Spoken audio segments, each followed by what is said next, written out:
Comment faire un stop and go? Alors avec ce genre de véhicule, vaut mieux savoir faire un stop and go. Alors, il y en a très peu qui ont eu ce privilège. Très peu qui ont eu ce privilège. Je suis dans un Hummer H1 avec des trucs assez impressionnants. Et Denis, celui qui s'occupe de toutes ces machines de rêve, est à votre disposition si vous souhaitez le contacter. Prestige et Collection. Conduire, on ne le découvrir. répéterait pas assez ou on ne le répétera pas assez. Venez profiter d'un moment extraordinaire, donc pouvoir pratiquer, enfin, être là-dedans, c'est un vrai privilège. Mais là, d'abord, on va parler stop and go. Parce que stop and go, c'est des pratiques qui sont extrêmement agréables quand on arrive à les mettre en œuvre assez souvent et qu'on a surtout le déclic de se dire il faut que je fasse un stop and go. Alors stop and go, c'est assez connu. Pour ceux qui ont entendu parler de ça, c'est plutôt pratique, c'est connu.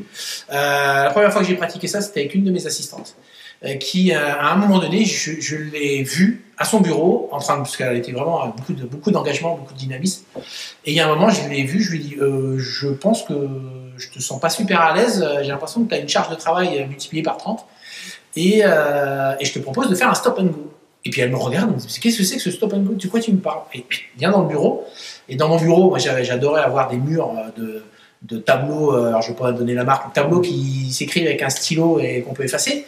Donc Blanc. des blancs, voilà, donc des tableaux qui font 2-3 mètres de long partout sur tous les murs, parce qu'il y a des moments où besoin de projeter des idées et de tout mettre à plat contre un mur et puis après de trier. Et stop and go, donc je lui ai dit tu m'écris toutes les tâches que tu as.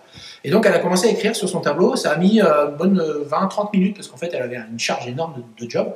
Donc elle a mis des sujets comme des gros dossiers à traiter, mais elle a également mis, je lui ai dit tu mets tout, le petit coup de fil à machin, la petite validation pour la réunion, le petit truc, le petit con, et y compris les gros dossiers, travailler sur telle thématique, organiser la réunion du comité de pilotage, etc. etc. Et elle a tout écrit, et une fois que ça a été fait, déjà elle m'a dit tiens je me sens légère, d'un coup. Donc une fois que c'était au mur, et en fait elle a rempli les deux tableaux, donc pour vous dire qu'elle avait une charge plutôt énorme. Et en fait quand elle a commencé à écrire tout ça, il y a un moment donné je lui ai fait ok, on va faire maintenant ce qui s'appelle le stop and go, c'est-à-dire là-dedans, qu'est-ce qui est pour toi le sujet le plus important sur lequel tu dois agir tout de suite, maintenant, c'est-à-dire en gros les notions urgent, priorité, etc. Mais on n'est pas parti sur voilà, on n'est pas parti sur la matrice que vous connaissez sûrement. On est parti sur elle-même qui a projeté tout ce qu'elle a dans la tête sur un mur et après avec un stylo de couleur différente, elle m'a dit ça c'est important, ça, et on a mis des croix. Ce qui fait que déjà on a viré pratiquement 80% de ce qu'elle avait en tâche à réaliser ou en mission. Et dans les 20% qui restaient, elle a priorisé. C'est-à-dire 20%, ça faisait à peu près une dizaine d'actions à réaliser. Ben, j'ai dit, tu vois, là, c'était un mardi, peut-être bien, parce que je lui avais dit, il te reste 4 jours, mercredi, jeudi, vendredi. Donc c'était un lundi. Et je lui ai dit, tu vois, dans les 4 jours, en fait, tu peux traiter tes 6 ou 7 actions.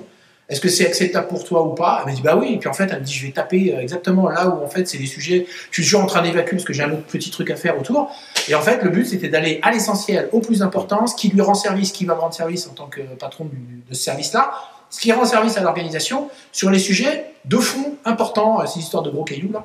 Et en fait, le stop and go, il est assez facile, il est très productif.